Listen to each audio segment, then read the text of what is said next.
Hi, good afternoon, everybody. Welcome to today's MIT Starr Forum, Power and Progress, our 1,000-year struggle over technology and prosperity. I'm Evan Lieberman, professor of political science and director of the Center for International Studies, which is hosting this event. And I'd like to thank all of you for joining us today. So the title of the talk is taken from the latest co-authored book by my colleague, Daron Acemoglu, an institute professor here at MIT. And the questions raised in this terrific book could not be more timely. What is the value of new technology for the human condition? Should we faithfully trust that labor-saving ideas will make us all better off? How might social and political institutions mediate the effects of these new ideas? As in his other terrific books, in this one, Acemoglu once again reveals a great sensitivity to the importance of social and political power in structuring how we live and exist on this planet. And in a context in which generative AI and other technologies are diffusing with such incredible speed, we really need to listen to what he has to say.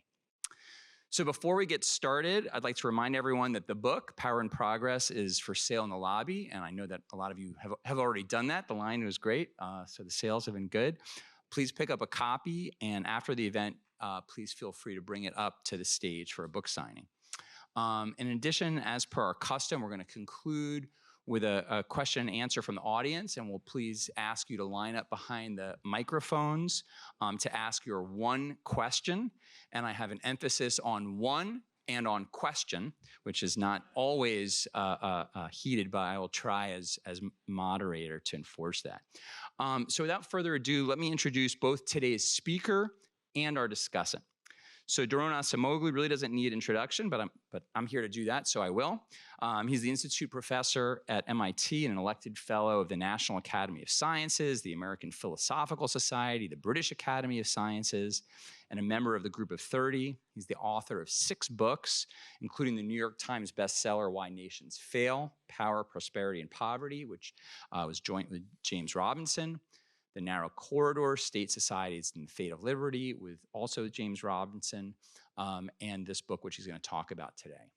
His scholarly research covers a very wide range of areas, including political economy, economic development, economic growth, technological change, inequality, labor economics, and the economics of networks. Our discussant today, who I am sure did not rely on ChatGPT for her comments, right? They're completely original. Okay, good. Is Fatini Cristia, the MIT Ford International Professor of the Social Sciences and my colleague in the Department of Political Science. She's also the faculty affiliate of the Center for International Studies, where she's director, she's effectively of the Center for International Studies, and she's also the director of the Technical Systems Research Center at IDSS, and she's chair of the doctoral program in social and engineering systems at the Schwarzman College of Computing. So I'll look forward, as I'm sure all of you will, to her comments, but first, please join me in welcoming Daron Acemoglu to the podium.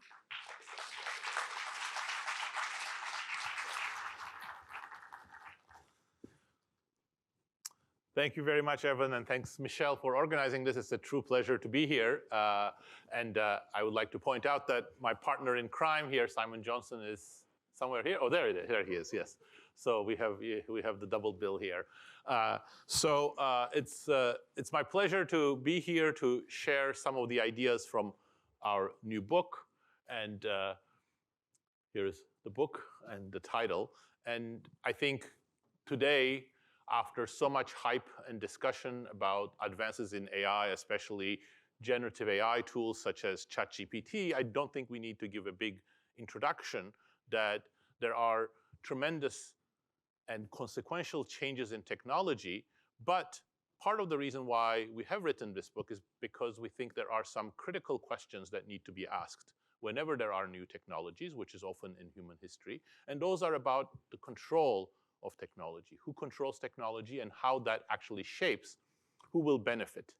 In fact, for transformative tools such as generative AI, these are particularly important because there are so many different directions in which these technologies can be developed, and it is quite possible that they could bring broad-based benefits, or that they might actually enrich and empower a very narrow elite. In fact, throughout history, there are examples of very consequential decisions being made following the visions of powerful agents.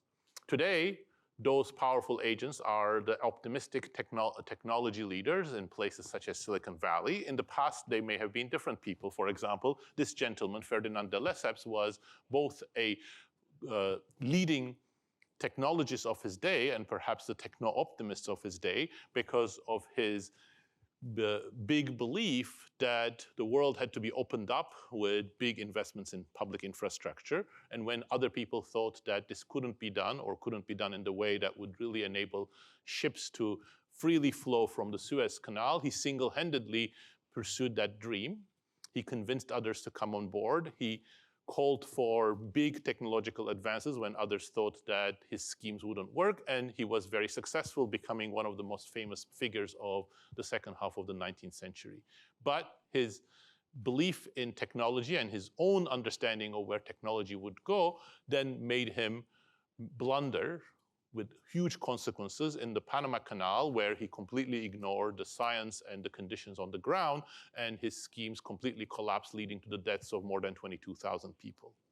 Now, these sorts of larger-than-life characters having a huge impact on where technology goes, again, is not something that we are unfamiliar with today. But even those things you might think are not so important, because you might imagine that whatever these leaders of technology decide, there may be very powerful forces that are ultimately, almost automatically going to bring broad-based benefits. And in fact, a very critical part of that has to be through the labor market. Most of us earn our living through the labor market. And if any technology is going to create any type of broad-based benefits, it must somehow lift people in the labor market. Here, the economics profession is very optimistic in some sense. It is so optimistic in fact, that a very important proposition in economics doesn't even have a name because it is so much part of our canon. So Simon and I had to invent a name for it, and we called it the productivity bandwagon, and it goes something like this. Technology improves, meaning our capabilities for doing things, for example, in the production process, gets better. As a result, productivity, meaning how much we can produce, increases, and this creates a series of economic forces, in particular firms wanting to go out and hire more labor because they have become more productive, and via that channel and through the workings of the labor market, wages increase, and as a result, workers benefit. That type of story is the way that most economists think about why it is that over the last century, for example, as productivity went up, wages and employment went hand in hand and brought pretty widely shared benefits. But if you go back in history, you will see there are many other examples in which things work out in a much more complicated way. Here, we provide pictures of two of those, one from the medieval era, the other one from the early industrial period. The one on the left is a medieval technological breakthrough, really revolutionary in terms of its conception and in what it did to the production process, windmills that massively improved the capabilities in many sectors. But when you look at the data, you don't see the windmills creating this sort of productivity bandwagon that lifted the living standards of the workers or the peasants at the end. Instead, what you see is that a very narrow group of people, the landowners and the clergy, who controlled land and the production process, were the beneficiaries, while the working conditions of farm workers did not improve much. On the right, you have even a starker technological transformation that again has a more complex effect. Eli Whitney's cotton gin, which at one fell swoop turned the US South from a complete economic backwater to the largest producer and exporter of cotton, and fueled the critical phase of the of the Industrial Revolution, and really created huge fortunes in the US South. But the workers who actually did the cotton production, the enslaved black people, did not see any benefits. In fact, their coercion increased, intensified. They were moved to the Deep South, where working conditions were harsher and longer. And again, no sign of a simple productivity bandwagon. But you might actually think that those two are hand-picked examples, and the bigger process that really defines our age, the one that started sometime in the middle of the 18th century with the application of scientific knowledge and artisanal knowledge to the production process. The Industrial Revolution is very different. After all, when we talk about the dangers of AI or other automation digital technologies for inequality, for wages, one response that Simon and I get is, well, are you saying that this time is different? And in fact, this is the reason why the subtitle of our book is Our 1,000-Year Struggle Over Technology and Prosperity. No, in fact, we're not saying that this time is different. This time is very similar to what went on in the past. There has always been this tension about who controls technology and whether actually the gains from technology are going to be widely shared. So for that, let's turn to a reevaluation of what happened in the British Industrial Revolution. And the story turns out to be much more complex than the simple story that Industrial Revolution increased our productivity and we are all the beneficiaries of it. Yes, indeed, we are immeasurably more prosperous, healthier, and more comfortable today than people were 300 years ago. But again, there was nothing automatic about it. In fact, the path to that improvement was much more circuitous. The early phases of the British Industrial Revolution were characterized by something that's going to have resonance for today as well, automation, meaning the application of technology for simplifying and reassigning tasks previously performed by humans to machines. This was visible in the textile industry, especially with the weaving processes. And weaving, which used to be done by people with hand looms or in their houses, became something that migrated to factories. Did that improve productivity? Yes, the evidence is very clear that productivity increased as a result of that. But in fact, the benefits of that, again, were not widely shared. The evidence is not completely clear, but most of it suggests that real earnings of workers in Britain during this period did not increase, while their working hours probably increased by about 20%. So their hourly real wages declined. But even worse, the working conditions of people were much harsher, much less autonomy, much less independence for workers in factories than they had as independent weavers. And working conditions are only one part of the story, of course. People also care about where they live, their health conditions, the pollution around them. And in all of these, the situation was decidedly not so good for the British working people. So the factories were emblematically much harsher places than they were used to. This is captured by, symbolically at least, by the picture we have on the left, which is the idea of a very famous economist, Jeremy Bentham, the panopticon, famous from Michel Foucault's writings or the movies of The Guardian of the Galaxy. But the way that Jeremy Bentham thought of this was a highly efficiency improving technology, because it would enable employers to monitor workers better, or teachers to monitor students, or guards to monitor inmates better. And what could be wrong with that? But of course, that was actually what employers were very interested in doing in modern factories, to the expense of workers who were forced to work very long hours under very harsh conditions. At the same time, the cities in which workers concentrated became complete cesspools, much less healthy, much less comfortable living places, and life expectancy during this phase at birth may have fallen as low as 30 years old, a terrible number at a time when conditions economically were actually improving for factory owners, for example. Now, this is, of course, not the end of the story, and there is some truth to people who say that, look, we have benefited so much from the Industrial Revolution. Indeed, we have.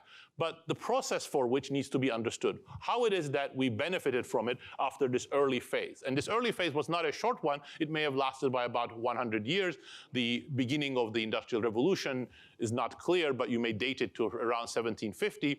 And by the 1840s, conditions were still very harsh, not just for workers in textile factories, but in every sector of the British economy, including coal mining, another one of the dynamic sectors of the economy, where children as young as 6 were working 18 hours under hugely harsh conditions deep in mines. But of course, you might think this is all history. Today is different.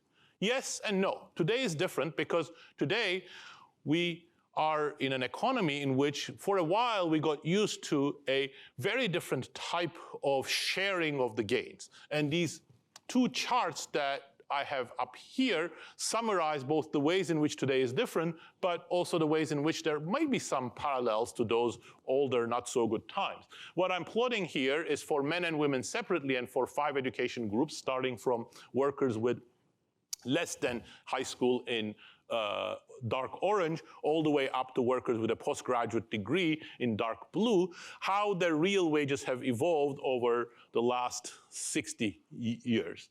And in 1963, everything is normalized to 0, so you can follow the cumulative change of the wage profile for each one of these 10 demographic groups.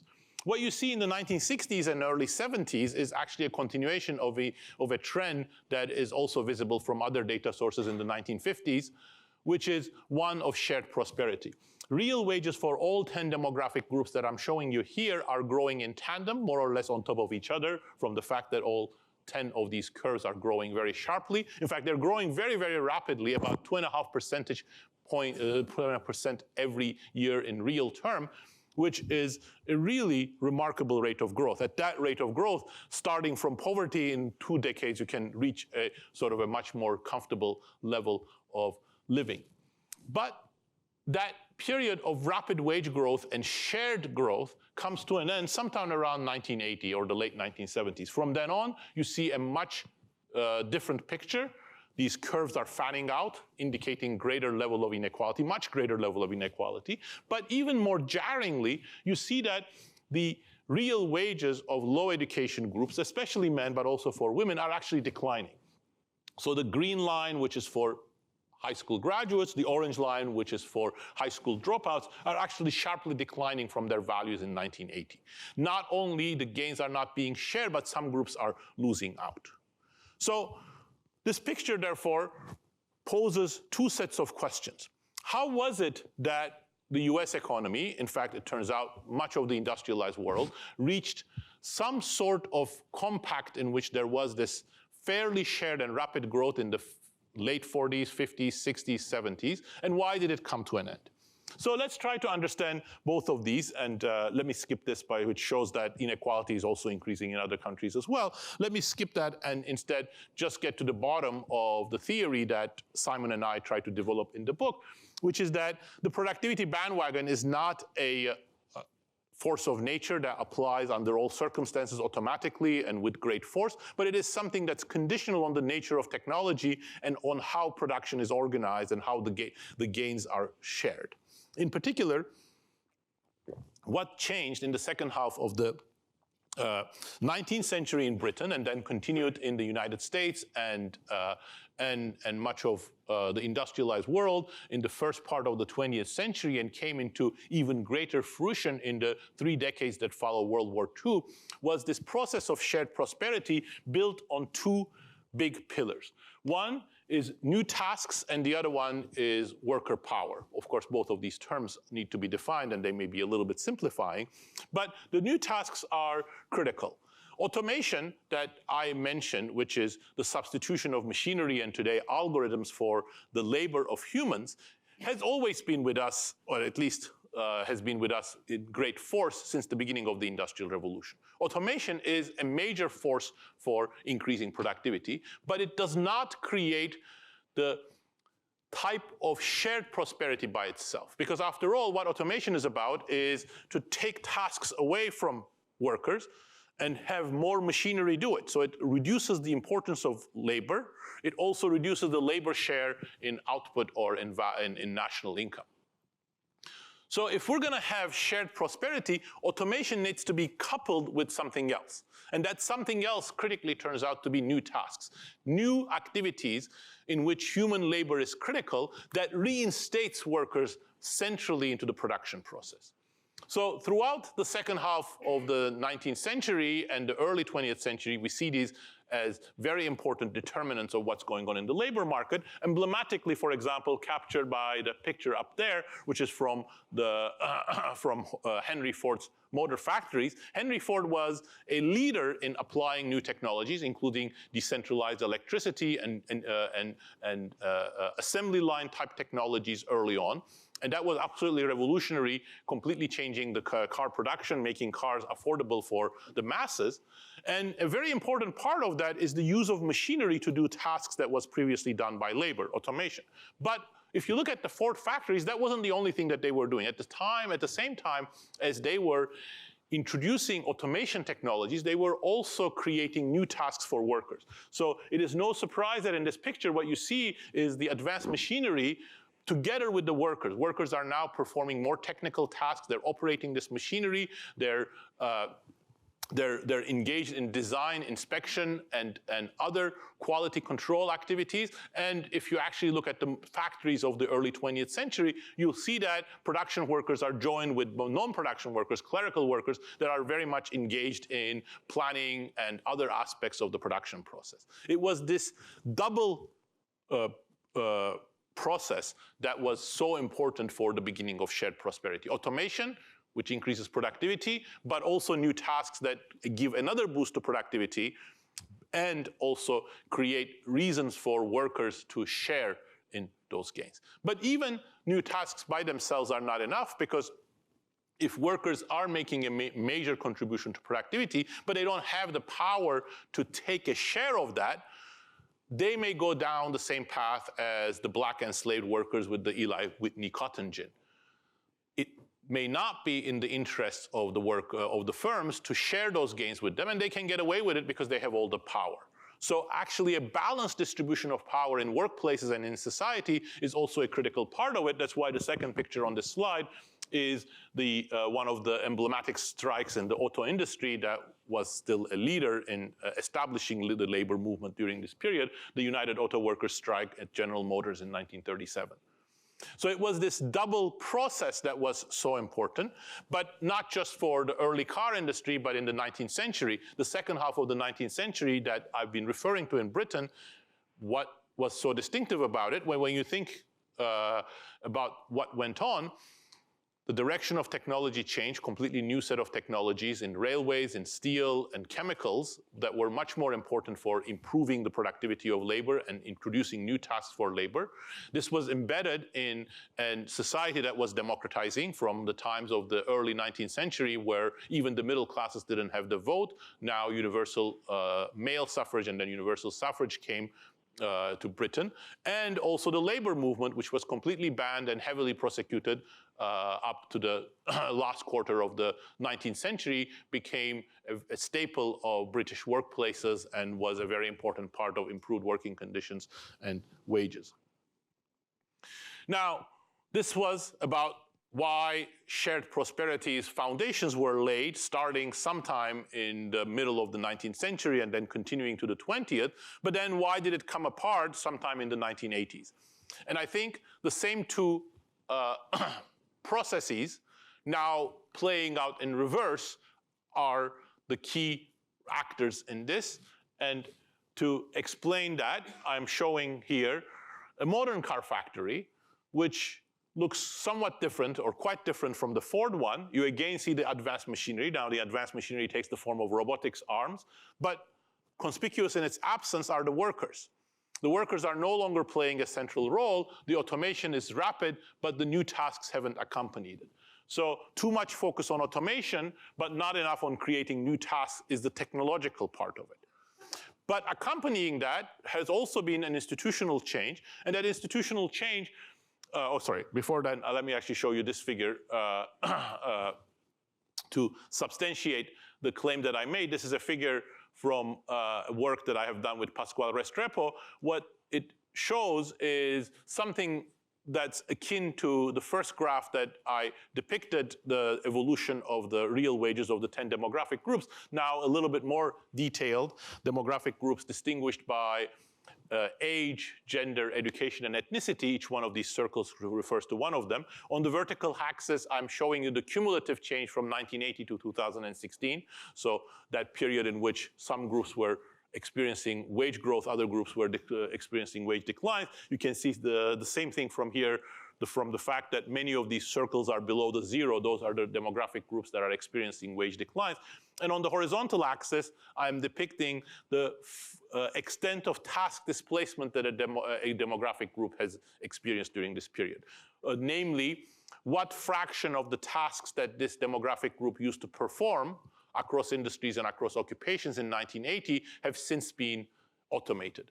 So you can see that for some groups, mostly those like us who have postgraduate degrees or very high levels of specialized skills, those numbers are very close to zero. We have not really suffered much automation of the tasks that we used to perform that are much more creative, much more problem solving and high level. But if you look at those for high school education or less than high school education demographic groups, shown, for example, by purple and green, you'll see that up to 25–30% of the tasks that they used to perform have since been automated, and those are exactly the groups that have suffered the wage declines. In fact, this regression line explains about 60–70% of the variation in inequality between groups in the United States.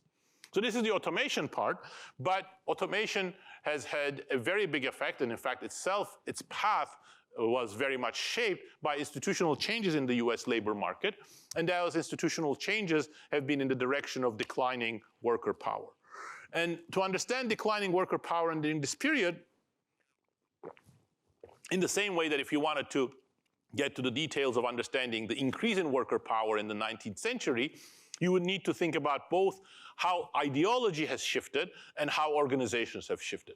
And both of those have gone against workers during the post-1980 era.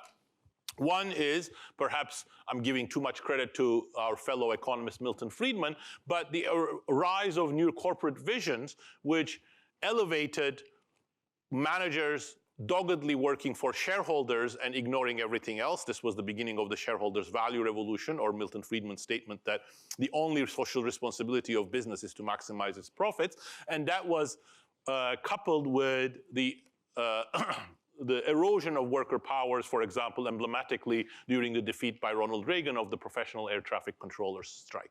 So these two changes together both shaped the way that managers wanted to approach how to run their business. For example, monitoring workers more tightly or automating in order to cut labor costs was completely welcome because it would increase the returns to shareholders. But also there was no resistance to them from organized labor because organized labor was getting weak during this period. Now, this is all before AI. Can the age of AI change it? Yes. The age of AI can change it because at some level, if you look at the details, the promise of generative AI, some of it is hype, but some of it is reality, is that it can actually be a tool in the hands of workers. But if you look at the reality of it, you also see major roadblocks toward that kind of change. What makes today such an important point in this type of discussion is that there are transformative and very consequential choices ahead of us. And again, Simon and I think that one way of framing this is in terms of different visions. One vision about where AI and digital technologies in general are going to go, it's emblematically summarized by that picture at the top, is the Turing test, is towards autonomous machine intelligence. Meaning machines become more and more autonomous, more and more intelligent, and they start doing more and more of the tasks that humans used to do. It won't take much imagination to see that if that's the emphasis, we're going to have a lot more automation. But in fact, if we are right that automation doesn't create the foundations of shared prosperity, that spells trouble. But that's not the only way in which digital technologies were conceptualized, and it's not the only direction in which AI can go. Long ago, many computer scientists understood a very different way of using technologies, which Simon and I call machine usefulness to contrast with machine intelligence. The objective is not to make machines intelligent in and of themselves, but more and more useful to humans. Engineers such as MIT's Norbert Wiener, J.C.R. Licklider, who was briefly at MIT as well, or Douglas Engelbart, try to articulate both the philosophical foundations and the technological realities of this vision. And out of this came many of the technologies that we rely on. For example, when you use your smartphone, the menus, or the computer mouse, which was revealed by Douglas Engelbart in a very famous event called the mother of all demos, or hypertext. All of these came from an effort to make machines more usable and more useful to humans. And in fact, AI could pursue that path. Now, the problem, in fact, it's not just one of distribution. If you overemphasize automation, it's not that you're going to get huge productivity gains and they're just going to be unequally distributed. In fact, there is every danger that overemphasizing automation is not going to get you much productivity benefit either. And this is the concept that Pasquale Restrepo and I and Simon and I tried to capture with the label so-so automation. You know, what you're trying to do is you're trying to get machines to do things that humans are pretty good at. So when you do that, you don't get a huge productivity boost because humans were doing it fine, but you get big distributional benefit or distributional costs because you're sidelining humans. Firms may become a little bit more profitable, but a lot of workers lose out. And self-checkout kiosks or excessively automated customer service, all of those are examples of so-so automation where the productivity benefits turn out to be not so much as people were hoping. Now, of course, generative AI and ChatGPT could change all of that. So we asked ChatGPT itself whether generative AI could reverse these things. On this one, I think ChatGPT was quite on target, perhaps, but probably not. It's not a magic solution. If generative AI is used to replace workers instead of support them, it could have negative consequences. Now, we don't know whether it knew the answer that we wanted to hear or it read some of our papers, but we agree with this answer. Labor market consequences and inequality are not the only things we have to worry about. One of the other trends since the 1980s, but again accelerating with generative AI, is about who controls information. After all, even in the Industrial Revolution, it wasn't just automation, it was also how the modern factory system changed the method of control and who was in charge and what they could dictate. So one of the things that we are seeing with more and more digital technologies is surveillance. Surveillance in workplaces, surveillance in political views. Now it takes different forms. In China, you may be more worried about it because it's in the hands of the government, the social credit system, or facial recognition cameras everywhere where protests could one day break out. In the United States, it's companies, it's Google, Facebook, Amazon that have all of this information. But at the end of the day, in the book, Simon and I argue that both of those are pernicious. It doesn't matter who has your control, as long as that information can be used without any constraints, it's going to be anti-democratic and it's going to be inequality inducing. This has so far been a lot about the developed world. I've given examples from the US, a little bit about Europe, and in fact that's a natural focus for Simon and I because we want to trace the counters of new technologies and how they are used.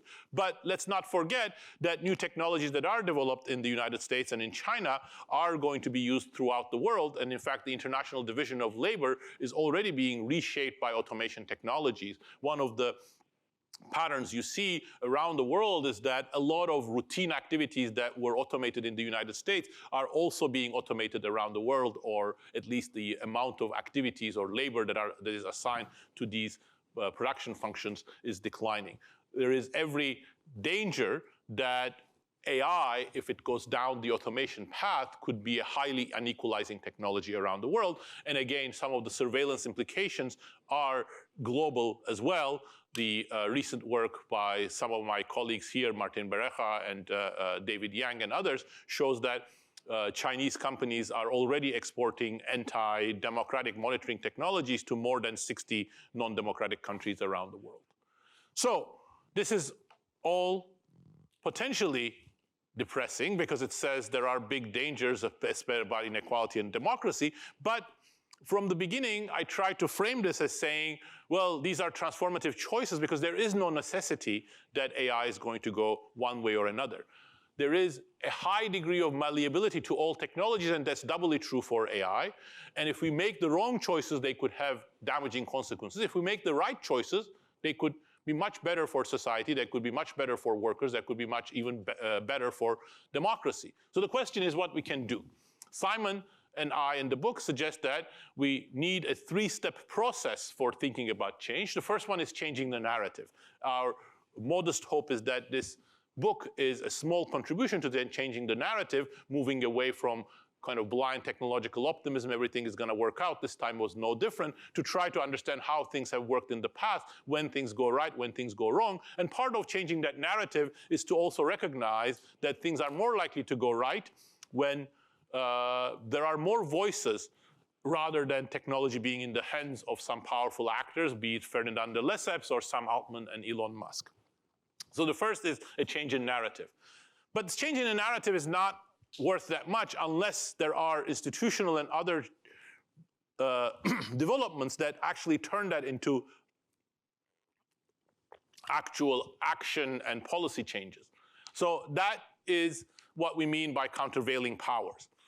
So part of the reason why things were different in the 1950s and the 1960s was because technological choices and how those choices were, how those gains were being shared was embedded in an institutional framework where government regulation was important and where there was civil society and labor movement constraints on what companies could do. Some of that needs to be recreated. So it has to be in the form of a new labor movement, perhaps other forms of bottom-up organization for civil society, and also government regulation, especially in the field of AI. And the central idea here that Simon and I emphasize is that redirecting technological change has to be a major part of both the efforts of the labor movement and of government regulation. Technology has many potential directions in which it can go, and there is no guarantee that the completely unfettered market process is going to choose the socially beneficial direction. There were many people, such as this gentleman, Ted Nelson, not just Douglas Engelbart and others, who thought that the personal computer and other digital technologies would be fully liberating choices, both for workers and for citizens. At the end, that's not the path that we ended up on, but that was a choice. It wasn't because they were completely wrong in thinking that technology could be a decentralizing force. It could be a tool in the hands of the workers, not just of corporations. And in fact, Ted Nelson very much anticipated this when he was writing. On the one hand, he was optimistic, but on the other hand, he was very much emphatic that large corporations such as IBM would try to control the technology, and that would push it in a very different direction. But all of this raises another question, and I will end on this. You know, there is some degree of optimism in saying that we can actually redirect technological change, and that's a social choice, because the counter argument is, no, technology is a fully organic process. Every time you interfere with it, it's going to end up in your face. Well, of course it is an organic process, but the fact that it's an organic process doesn't mean that it cannot be steered within bounds. And one example where you see that is in the energy sector, which is not, of course, something to be proud of. We are very much behind in combating climate change. But today, if you look at our ability to generate clean energy, it's miles apart from where it was in the mid-2000s or even in 2010.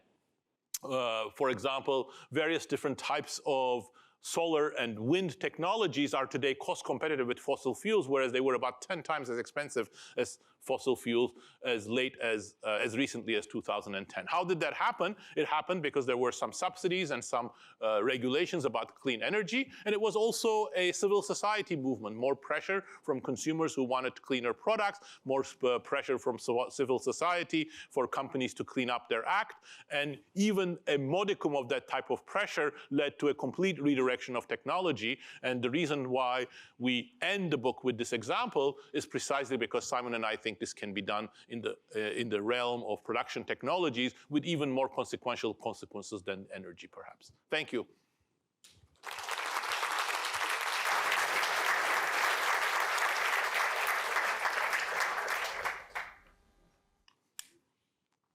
This was great. Hi, everyone. First of all, I want to thank CIS for the opportunity to engage with Daron on this terrific book, co-authored with Simon. It's great to have you in the room. It's a true honor to be here, as you saw from this terrific presentation. This is the book about the forces of technological change, but also all the challenges that this ushers in. And I mean, it's an intellectual tour de force taking us over 1,000 years and bringing it to the very present, focusing on the challenges of digital innovation and the new era of AI. So unsurprisingly, and now you know it's not GPT, the first thought that came to mind was how relevant these topics were even in ancient times. So it's not just the 1,000 years, but these were real preoccupations also for the ancient Greeks.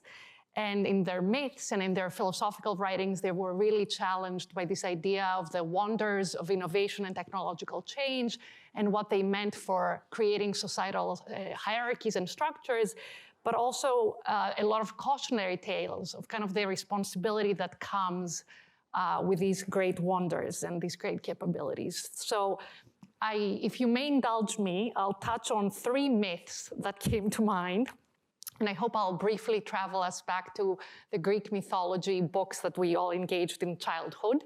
So the first is the myth of Daedalus, and he was a master craftsman and inventor that was brought to the island of Crete by King Minos in an effort to house the Minotaur, the half bull, half man. That was a pretty dangerous being. And of course, you know, the innovation there was the labyrinth that enabled the housing of the Minotaur, but it was also, it created a big inequality, and that was in the form of the human sacrifices of the Athenian youth that were, for whom this became a death trap, the actual labyrinth. The second myth is the related story of Icarus, the son of Daedalus. After this great craftsman fell out of favor of the king, he was locked up in a tower with his son. And of course, he wanted to engineer their great escape. And he created wings out of feathers and wax. And while they were flying out and were actually making their trip back, Icarus was not listening to his father and decided to fly very close to the sun, and which actually led to his kind of plummeting in the Aegean Sea and dying. So what was interesting, I mean, this is seen often as a myth about hubris, and very much hubris around invention and innovation. And I think thinking to contemporary times and kind of youth and hubris, I thought of cases like Theranos and FTX that I think are quite associated with some of these startups. And the third and last Greek myth, maybe the closest to what we're discussing here, is Prometheus. And his decision to steal the fire from the gods and share it with humankind. And in that sense, Prometheus was kind of the ultimate equalizer, maybe a union organizer of his time, of the Titans, deciding to kind of challenge elite-dominated decisions over technology. And he took this great leap, but he was also punished. Very, very much so. I mean, he was chained, eternal punishment, being chained on a rock and having an eagle eat your liver every day, and this would go back and every day it would get rejuvenated and eaten again. So I wonder if there is an interesting lesson there on kind of the courage and self-sacrifice that may be required in order to rein in some of these really big interests. So, and apart from myths, I mean, Greek philosophers were also very preoccupied with these themes. Plato in the Republic talks about a controlled technological environment where the main goal is the pursuit of the good life, implying that some of these technologies are actually distracting from this goal. And then Aristotle, in turn, acknowledging obviously the great importance in society of having techne, I mean, craftsmanship and technology, but distinguishing between technologies that sustain life versus those that actually enhance living, which I think is an interesting distinction. I mean, so this is clearly a relationship that has been kind of a great topic of importance throughout life. And I was hoping to pose 3 sets of questions. I hope Evan will not block me. This is kind of a bit of a warm-up for our discussion. I'll pose all 3 and then you can take them one by one.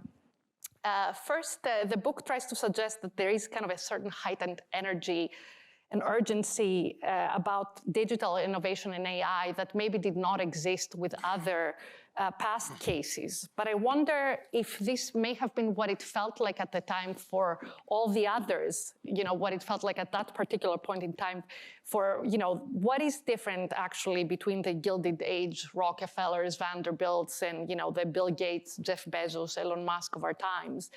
Why is the invention of railroads and steel at that time so different from digital innovation and AI now? It seems like, in every past case in history, and I don't know if that makes me a great optimist, but humankind kind of, in the long run, benefited from this technological change, managed to improve overall standard of living, averted disaster, moved on, and then went into a new cycle of innovation. So why and how is our case now different? And I particularly wonder about this in the context of the work around climate crisis and the environment, which you highlight very articulately in the book, and which seems to give us a certain kind of roadmap and recipe of how to think about this and how to move forward. My related second question is whether it is technology really that creates the inequality or lack of proper governance over technology. And specifically, this is a question about understanding how technology relates to societal, economic, political structures, and basically kind of a role of the broader ecosystem of the citizen, the state, and other institutions in addressing these inequalities. So I wonder, for example, what does a union, an effective union, look like in the 21st century? And I'm particularly interested in, especially now, I think it's President Biden just joined the picket line in Michigan, where the United Auto Workers Union is on strike against, the three big auto producers here. So what does it mean to have an effective union in the 21st century? And what does it mean for collective action among citizens to be effective in this case? So there's a new book by Frederick de Boyer that I was just reading about on how elites ate the social justice movement. This is the title of the book. And he talks about the failures of some of the most recent movements, like the Me Too movement, the Occupy Wall Street movement, the Black Lives Matter movement. He basically claims that they may have succeeded in symbolic change among a lot of kind of the academic elites and some of the more bourgeois citizens here, but they didn't really manage to make changes for the average citizen. And he says that a lot of it has to do with the fact that they didn't get any legislation actually passed on these issues. And he also attributes some of the failure in the way these movements were actually structured, which is very different than some of the movements that we know from the 20th century, like the civil rights movements, for instance. Beyond citizen movements and unions, I was wondering about the responsibility of state more actively in terms of regulation and the creation of social safety nets. I think there are some people out there who may even argue that the state has already been co-opted, and what it is regulating is in favor of the interests of these big elites and corporations, and not really actually regulating in ways that are protecting people and citizens in terms of these inequalities. Also, what is the responsibility of international institutions? We know Europeans are very keen on regulating on these issues on the EU level. So can we think about this differently in that context? Or academic institutions like here? I mean, you made it clear that a lot of us that actually get money from these big tech companies need to be very clear about, where our independence may potentially end or be compromised. And I wonder what is the role of other initiatives like ethic and social responsibilities of computing initiatives or other efforts within academia to try to think about how to move beyond these inequalities. And as the last question, this is a little bit more about kind of the democratizing of technologies and this idea that they have also flattened inequalities to a certain degree.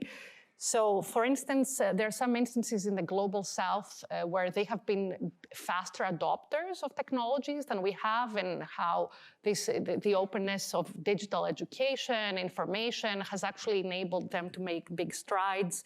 They've also been very keen on some of the AI healthcare tools, for instance, and that they've taken on in some of their national health systems. And even in, among educators, among creators, among artists, one can see how technology has been an enabler. And can we say that maybe we can accept that there will be a certain level of inequality that is required to keep wanting to have change and move on towards progress? And how should we look at this in terms of the global South and the global North? How many hours do we have? Sorry, I mean, literally just to open up some thoughts of a conversation, and we could even just turn to the audience right away. No. These are, thank you, Fotini, thank you for this very erudite and extremely far-ranging comments and fantastic questions, but I will have to be brief. Let me first say that Simon and I used to have Prometheus as the beginning part of the book, and try to tell the story of responsibility. Actually, Prometheus himself is sort of a conflicted character, hubristic and responsible at the same time. But then we decided, A, it was going to be a little bit tortured, and B, we would probably be caught by somebody who knows Greek mythology much better than we do. And then Oppenheimer, I feel, had already taken Prometheus. So well, that was, we also had Oppenheimer and Szilard. Exactly. We had the contrast between Leo Szilard. If we had known that the movie was coming out, we would have kept that. Prometheus. But absolutely, you're right, and that's part of the reason is we think these issues are as old as humanity, that there were concerns as early and even probably earlier than ancient Greek civilizations about control of technology. So they are very much with us.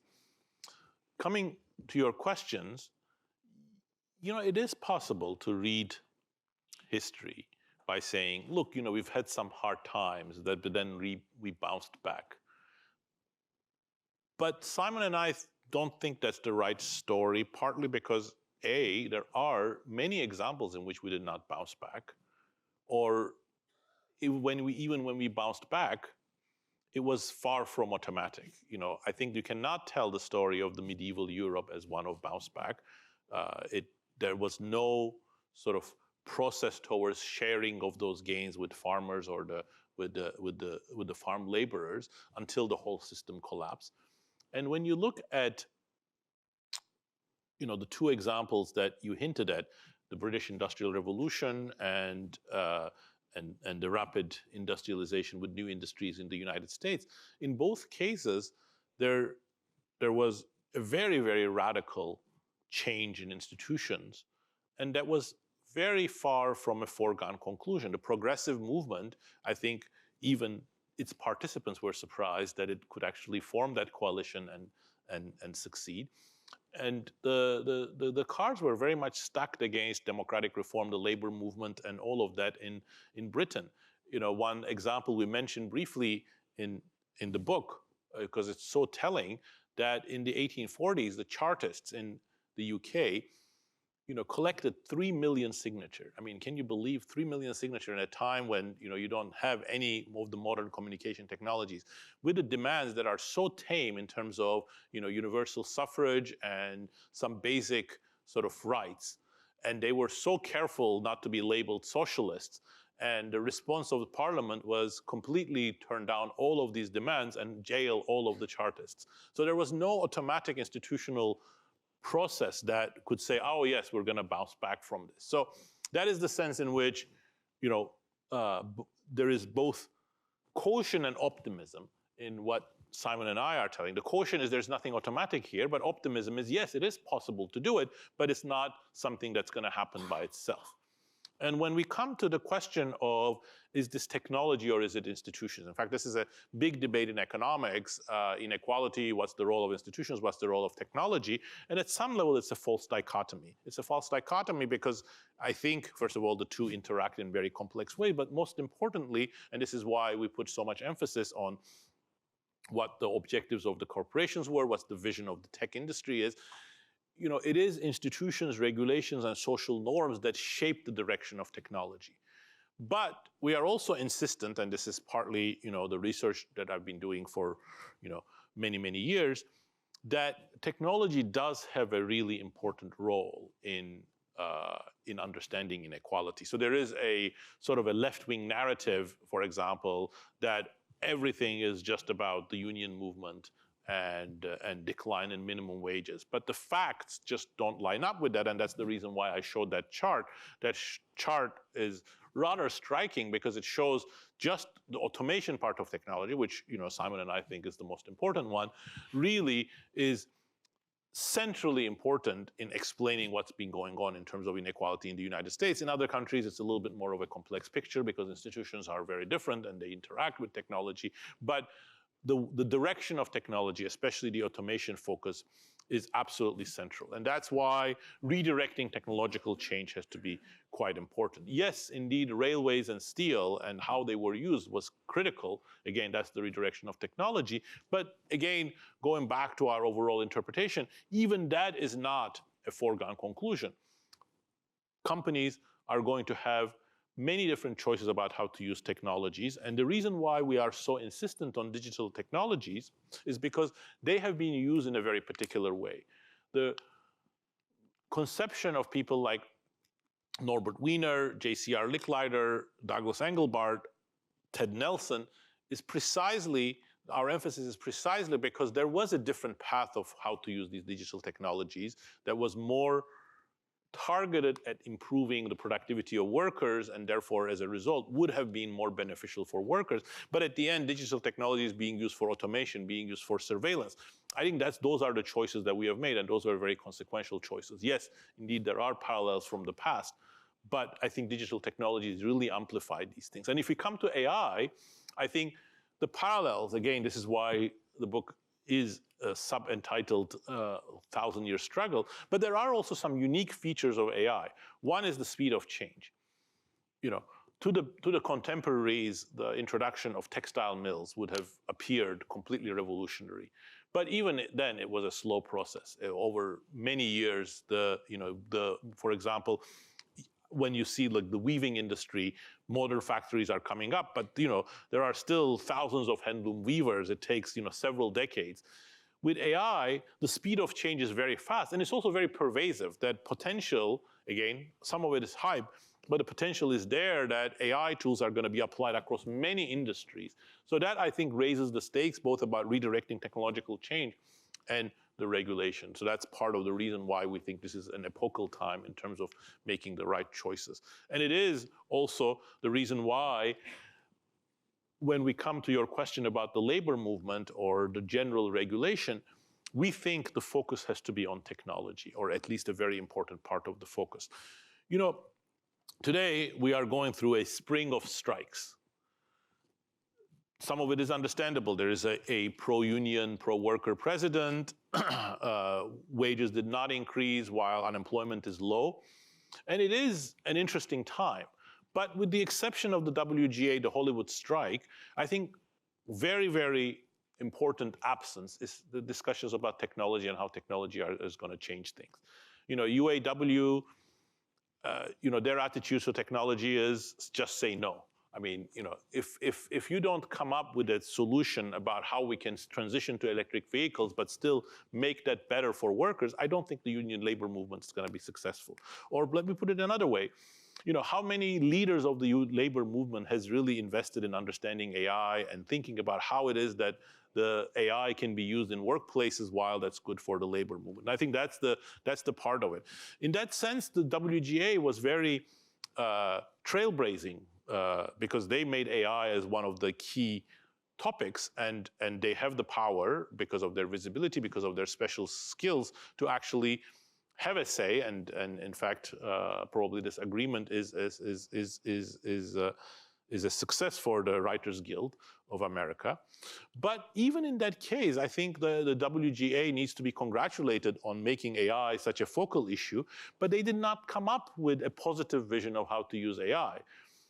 I think ultimately the labor movement, and you might say this is why we may need a new and refashioned labor movement, needs to come up with new ideas about how to use these new technologies that's good for workers and ultimately acceptable for bosses. So the WGA, in my opinion, should have articulated a vision of using AI that's good for its members, gets good for the productivity and the quality of the entertainment industry, that was different than what the Hollywood studios wanted. And I think that would have been much more powerful. I think that's what we need from the labor movement. And the broader things, the Boyer book, yes, I think you're 100% right. In fact, James Robinson and I wrote an article published by, of all people, in an edited book by Michael Lewis on the Occupy Wall Street, saying at the time that it wouldn't amount to much precisely because it did not have a plan for institutionalizing. So, the progressive movement's success is that they wanted to change politics, not just protest. And I think that's what's missing, and the labor movement or a broader democratic movement targeted at changing regulation, changing labor market institutions, changing technology, I think needs to be embedded in a bigger institutional setting. And then the final thing I'll say about the international dimension, I think the international dimension is key. After all, one of the things that's quite obvious from this discussion is that the choices that are being made in the United States and in China are going to have sweeping implications for every country around the world. But where is their voice?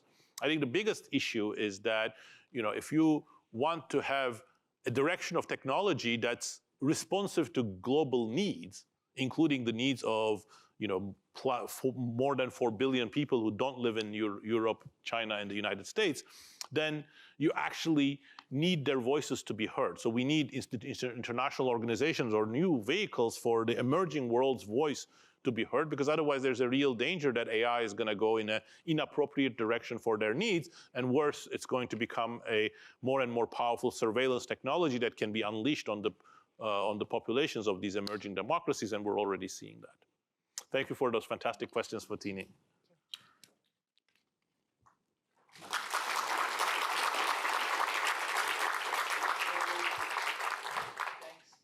Daron and Fatini, that was terrific. But now we have almost a half hour to take some questions from the audience. So you'll see there are 2 microphones lined up on either stairwell. So if you could just line up in those, and we will, if we have a queue on both, we will not discriminate against either side, but rotate. And again, if you could just ask a question and just one, and I see we have someone there, so yeah, you can start. So my name is Shahzad. I'm a grad student at Tufts. So you showed us some data on wage inequality and how it was brought about by task displacement, and it different by educational attainment levels. So, but at the same time, we all know that technological advancement brings about huge differences, huge improvements in life quality, right? So for example, now we can connect with your loved ones 1,000 miles away in an instant. Now we have AC, right? So I'm wondering, would we have seen a different picture than the one presented in the book if we looked at the net effects of technology, then instead of focusing just on the, income effects? Absolutely. I think the effects of technology are very rich and complex. But I think the general principle that we want to push in the book, that for all the technologies, including those that affect health and very different dimensions of life, how we use them and how we develop them is of first order influence. So first of all, I think some of the technologies that we're talking about are actually making many of the goods that we enjoy cheaper. That's already taken into account in the numbers that I have given you, to, imperfectly albeit, but the Bureau of Labor Statistics makes an effort to sort of take into account what's going on with the cost of living. So despite the fact that we have benefited from, cheap goods, the real wages of some groups are declining. I think health is a super interesting area. Tremendous, tremendous advances in health technology, from which, again, we have all benefited. Antibiotics completely revolutionized everything. Beta blockers. But actually, the picture is even complex even there. If you look at the US data, it's a striking thing. It's not COVID, so let's stop it before COVID. From the mid-2010s to 2019, life expectancy in the United States is falling.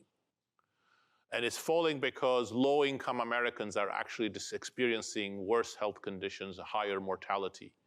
So again, despite the fact that we have these tremendous sort of advances, nanotechnology, targeted medicine, and some people are spending billions of dollars to reach 200 years of age, people are dying sooner and sooner in the United States.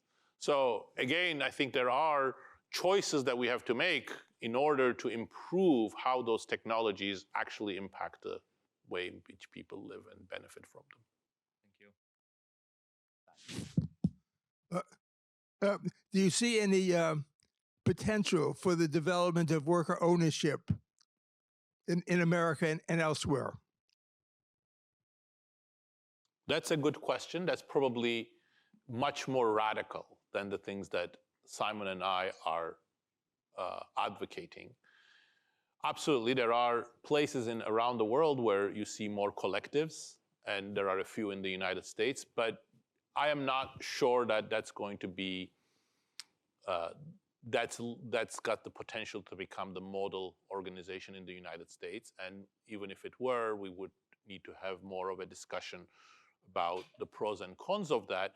But I think the halfway house that Simon and I are suggesting is workplaces in which labor is treated better. It has more of a voice, for example, through labor organizations. There are limits to how harsh the working conditions are, how intrusive monitoring is. I think that does not require as radical a step. And especially if you couple that with efforts to increase worker productivity rather than just sideline labor, I think we're already quite a big difference from the current environment of how labor is being treated and where the workplaces are going to. Thank you. Hi, I'm Brian. I'm a graduate student at Kennedy School. So early on, you mentioned that we need new tasks to replace the tasks that might be displaced by automation. And my question is, what are the characteristics that you envision for these new tasks? The reason I ask is because I can see it going two ways. Either it becomes more advanced tasks, which requires a reskilling of the economy, or it's more blue-collar, non-routine tasks, which would be decline in working conditions. So I wanted to hear your thoughts about this. Thank you very much. Yes, I wasn't sufficiently detailed on that. Thanks for bringing it up. If you look at the 1950s and the 1960s, you see both kinds of new tasks springing up. For example, when you can, my colleague David Otter and his co-authors have done that, and Pasquale Restrepo and I have done some similar analysis as well. So you see various measures of new tasks, and you see that both in manufacturing, especially a lot of new blue-collar tasks, and you see a lot of non-manufacturing tasks in offices that are springing up. I mean, if you look at like a very crude test, if you think of all of the people you know and the kind of tasks that they're engaged in, actually you would quickly convince yourself that many of them are new relative to, say, 80 years ago. Many of the occupations that people who will graduate from MIT, management consulting, design, computer programming, many of the engineering tasks did not exist. And even for things that existed, like being a lawyer or a professor as an occupation, the content of the tasks that these occupations actually perform are very different.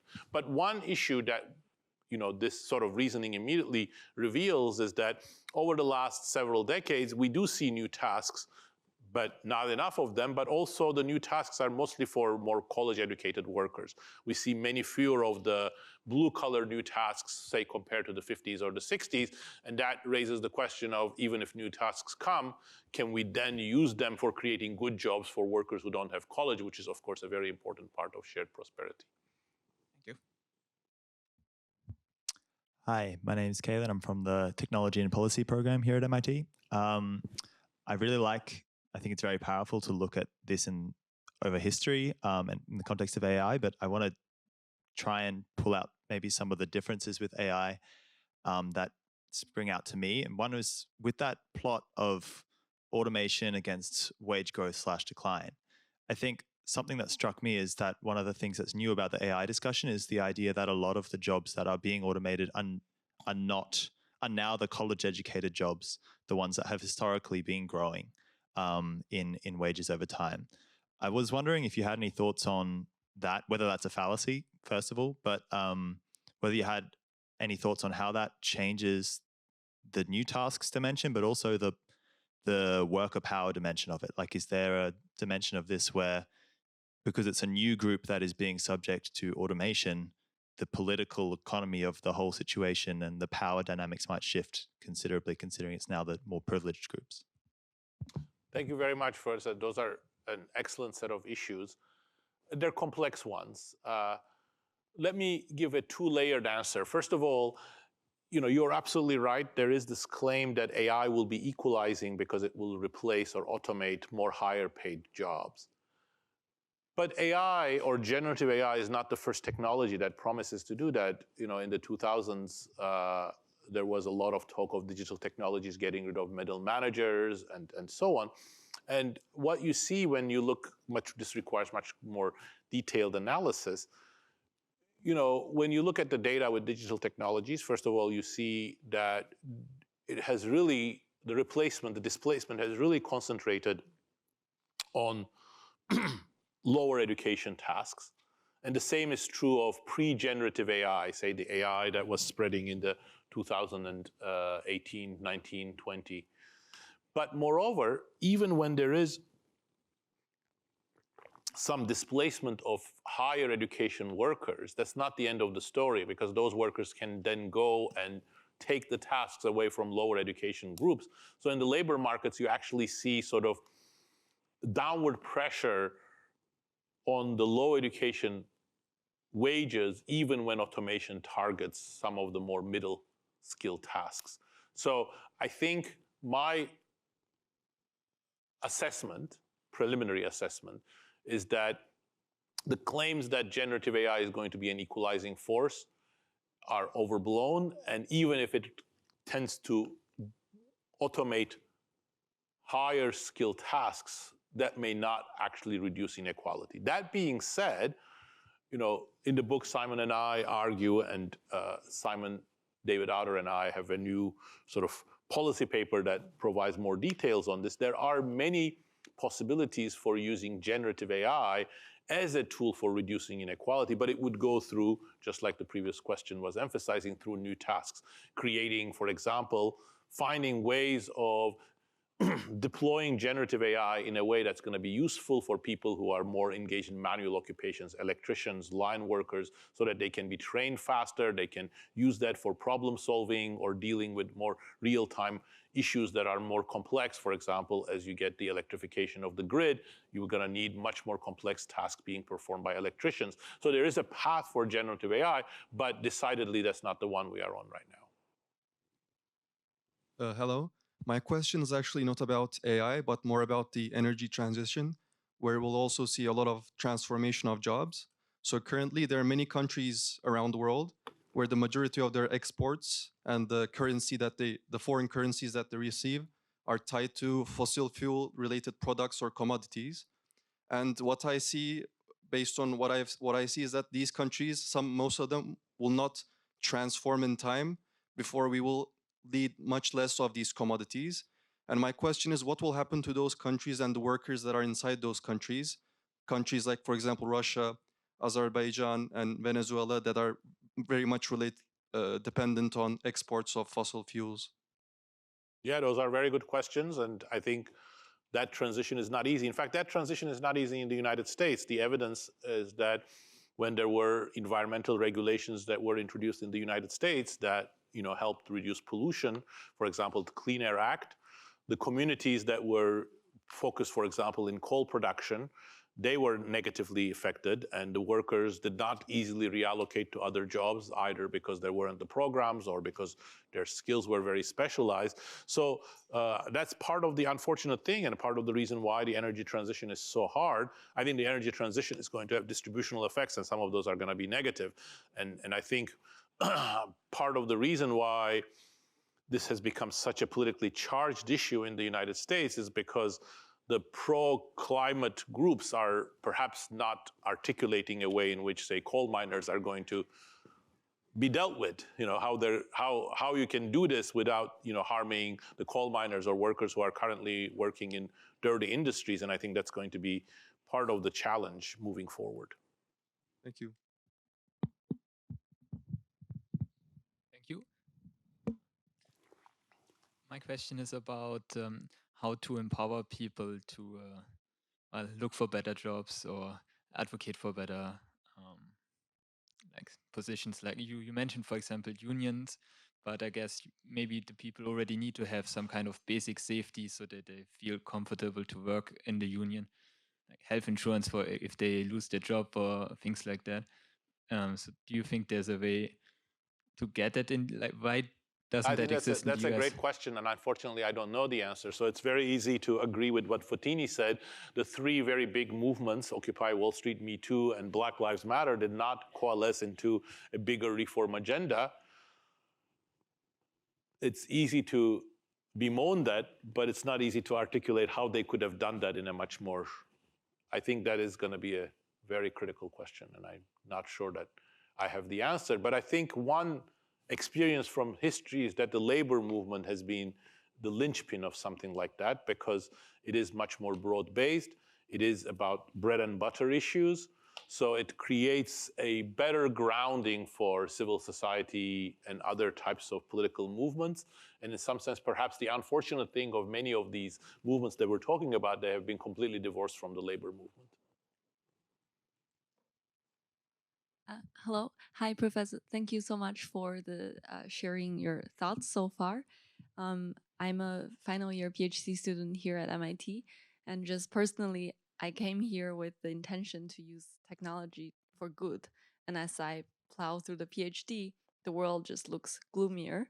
And to name a few, political tensions, COVID, and energy crisis, etc. So going forward, I guess for my generation, for the decades to come, in your view, what is the greatest technology fear that you have? And what is the one thing you're most optimistic about? Thank you. That's a very hard question. I mean, I think, your attitude is exactly right. I think, there is an ethical responsibility, and the kind of questions that you've just posed that technologists need to get engaged with. I think for a long time, it's a caricature, but the attitude of, epitomized by Facebook's motto, move fast and break things, was, I think, defining for the technology sector. We'll just disrupt things, and then the social consequences don't matter. Everything's going to work out. I think we need to move away from that. Once you move away from that, I think there's so many different things that can be done. But the central emphasis that I've tried to put here is that, it's not just like technologies to cure cancer. It's not just technologies to detect pandemics in advance. Even when it comes to technologies that are the bread and butter of the production process, there are huge distributional consequences. And I think questions about, what are their social implications that needs to be factored in.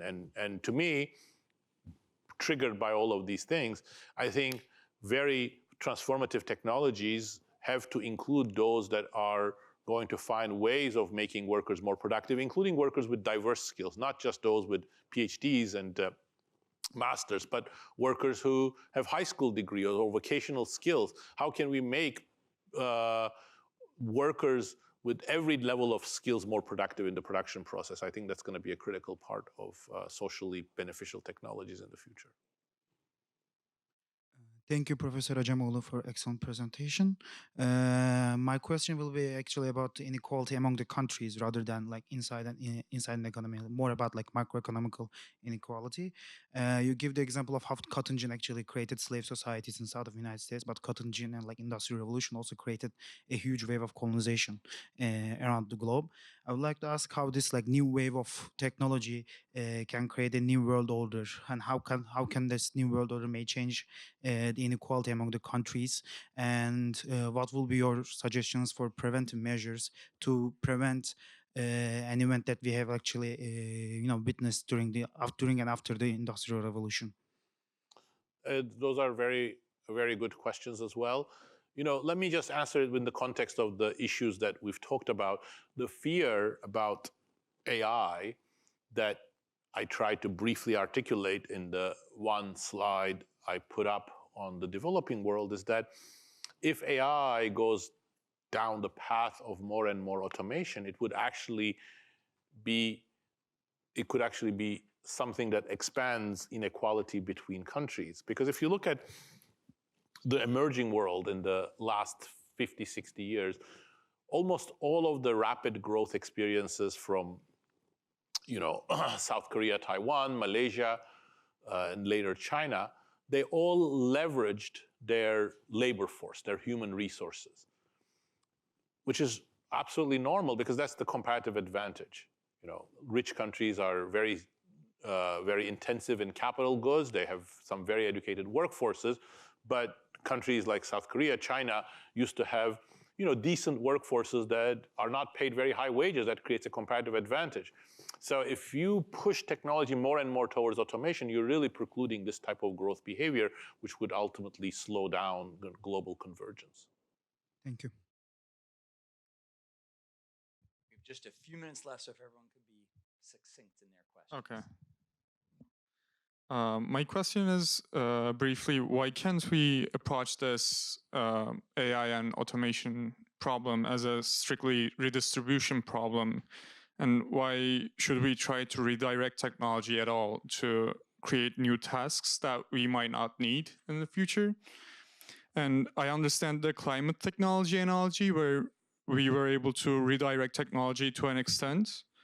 But it might also be argued that, albeit at a horrible environmental cost, we would have much more energy at our disposal through fossil fuels if we didn't have to care about those environmental externalities. And so can we use more aggressive redistribution to handle those externalities in the case of AI? And I know that you're critical of UBI in the book, but maybe like... a bunch of questions on the table. How about we... Okay, let me summarize the point, which is, what's wrong if AI makes only 10 people around the world productive and they become so productive and they produce everything else and we redistribute the rest to the rest? I think the problem with that is I think it's both infeasible politically and actually undesirable, even if it were feasible. The reason why it's politically infeasible is because if you really have a very small group of people who do all the contributions, they're going to become politically very, very, very, very, very powerful. You're already not going to convince people like Sam Altman and Elon Musk and Mark Zuckerberg to agree to redistribution. If they become 50 times more productive and everybody else becomes more dispensable, the political economy of it would be worse. But even if it were feasible, I think that would be a very dystopian world in which social status would be highly unequal. There is a 95% of the people who are not real contributors and just a group of geniuses who do everything that's worthwhile. I think that would be a very, very unequal world, perhaps not in terms of consumption, but in terms of a lot of the other things that people care about. Hello. Thank you very much for your presentation. I'd like to make a question about how to redirect technology to enhance democracy, considering that over the last years that we've seen that technology has increased polarization and made the public debate very problematic. So I'd like to listen to your thoughts on how the technology could be used to make better decisions and lead to more constructive debate instead of increasing polarization. So that's a fantastic question, and the honest answer is I don't know.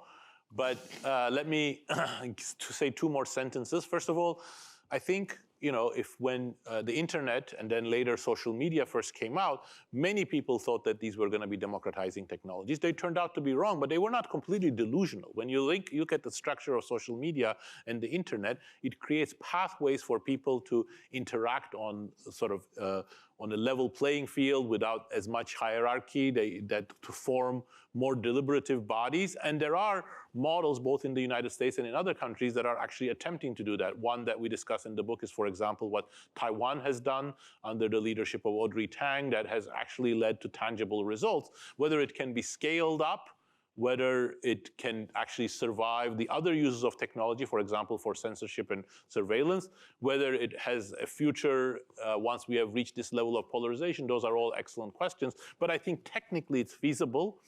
And then the question is, can we socially go in that direction as well? Thank you. So hi, my name is Nectarios, and I basically also wanted to ask you about the role of democratizing AI, and to pick up one of Fotini's questions, do you think we need kind of inequalities to foster progress? Yeah, I mean, I think that's a great question that Fotini asked, and sorry I did not respond to that one. Yeah, I mean, I think that's very standard in economics, that I think most economists would say, yes, it's going to be impossible and probably quite costly if you try to create a perfectly equal society. So that's why the focus that we have here has been not on like eliminating inequality, but keeping it to a reasonable level. I think when you have CEOs earning 1,000 times as much as their line workers, or even worse, the pattern that I showed, some people are really becoming much richer and other people are actually becoming poorer and are becoming unhealthy and are becoming, more and more marginalized. I think those are the kinds of alarming things, and I think those are the ones that are reversible. No, I don't think the dream of creating a communist society of everybody is equal, that's neither feasible nor what we're talking about. We're just about out of time. I'm going to ask all of you to quickly ask your question, and we'll let I'll select one of them. And you'll any of them that you want, or maybe none. But we'll ask you to ask your question, then we'll get the last two questions. Oh, hi. Yeah, I'll keep it short. Sorry. We've been seeing a trend that I think people are finding college more undesirable now. It's getting more unpopular. I was wondering if that poses any challenges to like task creation or like coming up with new tasks in automation. Will you ask your question? Hi, my question is, with authoritarian governments utilizing new technologies to increasingly surveil their citizens, as well as subversive powers within democratic governments increasingly doing so as well, what steps would you suggest that citizens and the public take to try and push back against this from happening? And do you think they'll be successful? The last question. Hi. I'm afraid of tech and polarization and the way it impacts societies. So do you think our polarized communities will hinder the progress of the future to come? So I couldn't hear the last. So do you think like our polarized communities will hinder the progress of the future to come? That's a very interesting. So let me just say one word on each one of them. I think that's a very interesting question. I think polarization has actually been much more micro, and inequality is much more micro in the United States with segregation. I think that raises a lot of interesting issues. We haven't really dwelled on them. It's something I've worked on in the past, but let me not say more on that. On the what is it that we can do in terms of pushing technology in a more democratic direction and resist sort of surveillance? Again, I think that's a fantastic question. Some of the ideas like, for example, creating more ownership of data, collective ownership of data, and better regulations for privacy protection, I think are part of it. But also, I think if there is demand from civil society and organizations and individuals for tools that are better at protecting their privacy against surveillance, against censorship, I think that could be a trigger for the development of these kinds of technologies. And then finally on college, I think that's an interesting, there have been a couple of news articles on that, that college is becoming less central. It's hard to know where we are. Actually, when you look at the data over the last 5 years, still the status gap, income gap between college and non-colleges is as strong as before. So I'm not sure whether this sort of college is not so important is a reaction to a lot of people who went to low quality colleges and they're not getting the returns, or it's a passing fancy. We'll see. Great. Well, I really want to thank Daron Acemoglu. That was terrific. And also to Fatini Christia for all of your comments, and all of you. Those were great questions. I'm delighted that MIT Center for International Studies could host this event. Please join our email list, which is outside if you want to receive updates on upcoming events. There's a sign-up sheet in the lobby. And for those of you who would like your book signed, I understand that Daron is willing to do so. So please make your way up to the lobby. Thank you again for joining us. And please show your applause.